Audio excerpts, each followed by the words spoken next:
સાવગ પરિક્રમણ સૂત્રમ શ્રાવક પ્રતિક્રમણ સૂત્રમ વંદિતું સૂત્ર ભાગ 2 નાણે તહ લંસણે ચરિતે જ્ઞાન દર્શન અને ચારિત્રની આરાધનામાં જ્ઞાન દર્શન અને ચારિત્ર એ 3 મુક્તિના સાધન છે. અલબત્ત તે સમ્યક પ્રકારના હોવા જોઈએ.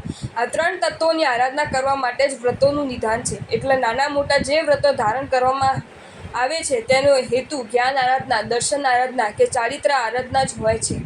જે વ્રત મુમુક્ષુને જ્ઞાન દર્શન અને ચારિત્રની આરાધના તરફ લઈ જતું નથી તે આધ્યાત્મિક દ્રષ્ટિએ શોધનીય છે.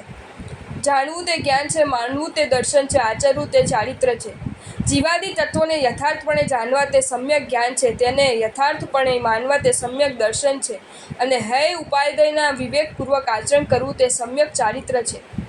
નિશ્ચય નયની દ્રષ્ટિએ જ્ઞાન દર્શન ચારિત્ર તે આત્માનું પોતાનું જ મૂળ સ્વરૂપ છે, જ્યારે વ્યવહાર નયની દ્રષ્ટિએ તે જુદા જુદા ગુણો છે, જુદા જુદા સાધનો છે કે જુદી જુદી ક્રિયાઓ છે. ભિન્ન ભિન્ન દ્રષ્ટિબિંદુથી તેના ભિન્ન ભિન્ન વિભાગો પડી શકે છે. અહીં આરાધ્ય વિષય તરીકે જ્ઞાન દર્શન અને ચારિત્રનો સામાન્ય ઉલ્લેખ કરવામાં આવ્યો છે. સુહોમો વા બાયરવા એટલે નાના કે મોટા. તમ નિંદે તંચ કર્યામી તેને હું નિંદું છું, તેની હું ગર્હા કરું છું. નિંદા અને ગર્હા વડે પ્રતિક્રમણના સ્વરૂપનું નિર્માણ થાય છે. એટલે જે અતિચારો લાગ્યા હોય તે દરેકને આત્મસાક્ષી નિંદા અને ગુરુ સાક્ષી ગર્હા કરવાની હોય છે. તે રીતે અહીં દરેક અતિચારની નિંદા અને ગર્હા કરવામાં આવે છે. તે પ્રમાણે શ્લોકમાં જ્યાં જ્યાં નિંદા તથા ગર્હા દર્શાવેલ હોય ત્યાં આત્મસાક્ષી નિંદા તથા ગુરુ સાક્ષી ગર્હા સમજવું. અવતરણિકા પ્રાય સર્વ અતિચારોની ઉત્પત્તિનું કારણ આરંભ અને પરિગ્રહ છે. તેથી તેનું પ્રતિક્રમણ દર્શાવાય છે. દ્વિવિહે દ્વિવિધે એટલે 2 પ્રકારના, તેના વિશે. પરિઘમ્મી એટલે પરિગ્રહે, પરિગ્રહને વિશે. પરિગૃહતે ઇતિ પરિગ્રહ ગ્રહણ કરે તે પરિગ્રહ. એટલે જે વસ્તુ મમત્વ ભાવથી મૂર્છાથી ગ્રહણ કરવામાં આવે છે તે પરિગ્રહ. ધન, ધાન્ય, ખેતર, પાદર, વાડી, બગીચા, નોકર, ચાકર, ઢોર, ઢાંખર વગેરે તમામ પ્રકારની મિલકત એ જ કારણે પરિગ્રહ કહેવાય છે. સાવજ્ય એટલે સાવધ્ય એટલે પાપમય. આ પદ આરંભને વિશેષણ છે. સાવધ્યની વધારે વિગત. બહુવિધ એટલે ઘણા પ્રકારના. આરંભે એટલે આરંભને વિશે, આરંભ કરતા. અહીં તુલાદંડ ન્યાય જેમ તોલવાનો કાંટો કહેવાથી તેની સાથે 2 છાબડા પલ્લા પણ આવી જાય તેમ આરંભ શબ્દથી સંરંભ અને સમારંભ પણ સમજી લેવા. તેમાં જીવોને મારવા વગેરેનો સંકલ્પ કરવો તે સંરંભ, પીડા ઉપજાવી તે સંભારંભ અને ઉપદ્રવ કરવો તે આરંભ કહેવાય છે. આરંભણમ આરંભ આરંભવું તે આરંભ. શરીર ધારણા યાન પાન ધન વેશનાત્મક ઇતિ તે શરીર ધારણ કરવા માટે અન્ન પાન આદિના અન્વેષણ રૂપ છે. સામાન્ય રીતે સંસાર વ્યવહાર માટે જે પ્રવૃત્તિ કરવામાં આવે તે આરંભ ગણાય છે. સાધુ જીવનને નિરારંભ કહેવામાં આવે છે, કારણ કે તેમની બધી પ્રવૃત્તિઓ આત્મકલ્યાણ માટે હોય છે. ઉત્તરાયણ ધ્યાન સૂત્રના 20મા અધ્યાયના એનાથી મુનિએ મગધરાજ સૈનિકને કહ્યું છે કે સંયમ ચ જઈ મુચ્ચેચ્છા વેરણા વ્યુલા ઈયો ખંતો દંતો નિરારંભો પવ એ અણગાળ્યમ. આ વિપુલ વેદનાથી જો એક જ વાર મુક્ત થાવ તો શાંત, દાંત અને નિરારંભી બની તરત જ અણગાર ધર્મ પ્રવર્જિત થાવ. કારાવણે એટલે અન્યને પ્રેરણા કરતા, બીજાની પાસે કરાવતા. કારણી એટલે પ્રેરણા કરતા.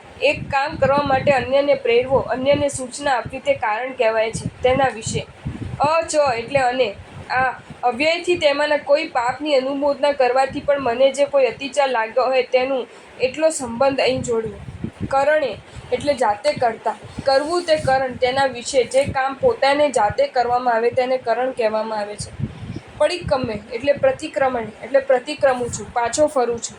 અહીં આરાધક આત્માએ નીચ કલ્યાણ માટે પ્રમાદ સ્થાન કે પાપ સ્થાનમાંથી પાછા ફરવાનું છે. પ્રમાદ આદિ દોષોને લીધે સ્વસ્થાનની પરિસ્થાનમાં ગયેલો આત્મા પાછો તે જ મૂળ સ્થાને જવાની ક્રિયા કરે તે પ્રતિક્રમણ કહેવાય છે. દેશિયમ એટલે દેવસિકમ દિવસમાં બનેલો, દિવસ સંબંધી. દિવસે નિવૃત્તો દિવસ પરિમાણો વા દેવસિક દિવસથી બનેલો અથવા દિવસ સંબંધી તે દેવસિક. અહીં આશ પ્રયોગથી વનો લોપ થઈ દેશિયમ એવું રૂપ બનેલું છે. સર્વમ એટલે સર્વને. સર્વ સૂક્ષ્મ બાદર ભેદમ એટલે સર્વ એટલે સૂક્ષ્મ અને બાદર. દુવિહે પરિગમ્ય એટલે બાહ્ય અને અભ્યંતર પરિગ્રહને વિશે. પરિગ્રહ 2 પ્રકારનો છે, બાહ્ય અને અભ્યંતર. તેમાં ધન, ધાન્ય વગેરે બાહ્ય પરિગ્રહ છે અને મિથ્યાત્વ, વેદ, હાસ્યાદિક અને કષાય એ 14 અભ્યંતર પરિગ્રહ છે. સચિત અને અચિતના ભેદ વડે પણ પરિગ્રહના 2 પ્રકારો કરી શકાય છે, જેમ કે નોકર, ચાકર, ઢોર, ઢાંકર વગેરે સચિત પરિગ્રહ અને ધન, ધાતુ, મકાન વગેરે અચિત પરિગ્રહ. સાવજ્ય બહુવિય આરંભ એટલે પાપવાળી એવી વિવિધ સાંસારિક પ્રવૃત્તિઓને વિશે. આરંભ અથવા સંસારિક પ્રવૃત્તિ પાપવાળી છે એવું સ્પષ્ટ સૂચન કરવા માટે અહીં સાવજ્ય વિશેષણ યોજાયેલું છે. મીઠી સાકર, દુષ્ટ રાક્ષસ, અનિષ્ટ રોગ આદિ પ્રયોગો જેમ તે ગુણોની સ્પષ્ટતા બતાવનારા છે, તેમ અહીં સાવજ્ય આરંભ વિશે સમજવાનું છે. ગ્રહસ્થોને પોતાનું જીવન ચલાવવા માટે વિવિધ પ્રવૃત્તિઓ કરવી પડે છે, તેનું સૂચન અહીં બહુવિધ વિશેષણ વડે કરવામાં આવ્યું છે. જ્ઞાન, દર્શન અને ચારિત્રની આરાધનામાં તથા વ્રતોના પાલનમાં સ્ખલનાઓ કે અતિચારો થવાનું મુખ્ય કારણ પરિગ્રહ અને આરંભ છે. તેથી જ શાસ્ત્રકારોએ કહ્યું છે કે ધન સંચો અવ્યુલો આરંભ પરિગ્રહો વિથીર્ણો નેયી અવસમ મનુષ્યમ નરગમ વો તિરીખ જોણીવા. વિપુલ ધન સંચય એટલે ઘણો પૈસો એકઠો કરવો અને વિસ્તીર્ણ આરંભ પરિગ્રહ એટલે મોટા પાયે પર સંસારિક પ્રવૃત્તિઓ કરવી તથા માલ મિલકતનો પરિગ્રહ કરવો. તે મનુષ્યને અવશ્ય નરક કે તિર્યંગ યોનિમાં લઈ જાય છે. તે માટે શુભમ અને બ્રહ્મદત્ત ચક્રવર્તી તથા મમ્મણ અને તિલક શેઠના દ્રષ્ટાંતો વિચારવા યોગ્ય છે. કારાવણે કર્ણ એટલે કરાવતા અને કરતા. પડિક્કમે દેશ્યમ સમ એટલે દિવસ દરમિયાન જે સૂક્ષ્મ કે બાદર અતિચાર થયો હોય તે સર્વથી હું પાછો ફરું છું. અવતરણિકા શ્રાવકના વ્રતોના અતિચારથી પ્રતિક્રમણ જણાવવાને બદલે હવે જ્ઞાનાતિચારથી પ્રતિક્રમણ જણાવે છે. તેનું કારણ એ છે કે કશાયમાં રાગ આદિનું બંધન હોય તે અપ્રશસ્ત કહેવાય. અપ્રશસ્તના અજ્ઞાન મૂલક હોવાથી તેનાથી બંધાતું કર્મ જ્ઞાનાતિચાર રૂપ છે. 5 અચાર અને 12 વ્રત તથા સંલેખના સમ્યક્ત્વ આદિના 124 અતિચારોમાંથી સર્વથી પ્રથમ જ્ઞાનાચારના અતિચારોનું પ્રતિક્રમણ હવે દર્શાવાય છે. જમબંધ એટલે યદબદ્ધમ એટલે જે બંધાયું હોય. ઇન્દ્રિયેહિમ ઇન્દ્રિયો વડે. ચૌહ્યમ એટલે 4 વડે. કસાયહિમ કષાય એટલે કષાય વડે. ક્રોધ, માન, માયા અને લોભ એ 4 મનોવૃત્તિઓ કષાય કહેવાય છે. તે અપસત્યહિમ એટલે અપ્રશસ્તો વડે, પ્રશસ્ત નથી તેવા વડે. શંસ ધાતુ શ્લાઘા કે વખાણના અર્થમાં વપરાય છે. તેથી શસ્ત નો અર્થ શ્લાઘિત કે વખાણાયેલું થાય છે. આગળ ઉપસર્ગ લાગતા તેમાં અધિકતાનું વચન થાય છે. તેથી પ્રશસ્ત શબ્દ સારી રીતે શ્લાઘા પામેલું કે સારી રીતે વખણાયેલું એવો અર્થ બતાવે છે. જે વસ્તુ સુજ્ઞજનો દ્વારા શ્લાઘા પામી હોય કે વખણાઈ હોય તે ઉત્તમ કહેવાય છે. એટલે પ્રશસ્તનો ભાવાર્થ ઉત્તમ છે. ઉત્તમ વસ્તુ જ ઈચ્છવા યોગ્ય કે આદરણીય હોય છે. એટલે પ્રશસ્તનો ફલિતાર્થ ઈચ્છવા યોગ્ય કે આદરવા યોગ્ય છે. પ્રશસ્તની આગળ અ મૂકવાથી તે વિરુદ્ધ ભાવ અથવા ઉલટી બાજુ બતાવે છે. એટલે જે પ્રશસ્ત નથી, સુજ્ઞજનોથી વખણાયેલું નથી અથવા જ્ઞાનીઓને અનુભવીઓનું મંજૂર નથી તે અપ્રશસ્ત કહેવાય છે. આ વિશેષણ ઇન્દ્રિય તથા કષાય બંનેને લાગુ પડે છે. રાગેણ એટલે રાગથી, આસક્તિથી.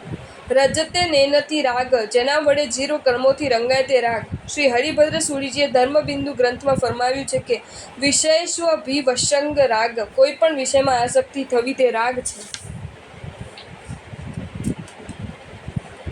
દોષેણ દ્વેષણ એટલે દ્વેષથી, અપ્રીતિથી. દ્વિષંતિ અપ્રીતિમ ભજંતી તેને તસ્મિન વા પ્રણીન ઇતિ દેશ. જેનાથી કે જે છતે પ્રાણીઓ અપ્રીતિને માત્સર્યને ધારણ કરે છે તે દ્વેષ, વેર, તિરસ્કાર વગેરે તેના પર્યાય શબ્દો છે. વ એટલે અથવા. તમ નિંદે તંચ ઘર્યામી પૂર્વવત. જો તમને આ વિડીયો ગમ્યો હોય તો આ વિડીયોને લાઈક કરો અને મારી ચેનલ જૈન ફેક્ટ્સ એન્ડ સ્ટોરીઝને સબસ્ક્રાઈબ કરો. ધન્યવાદ.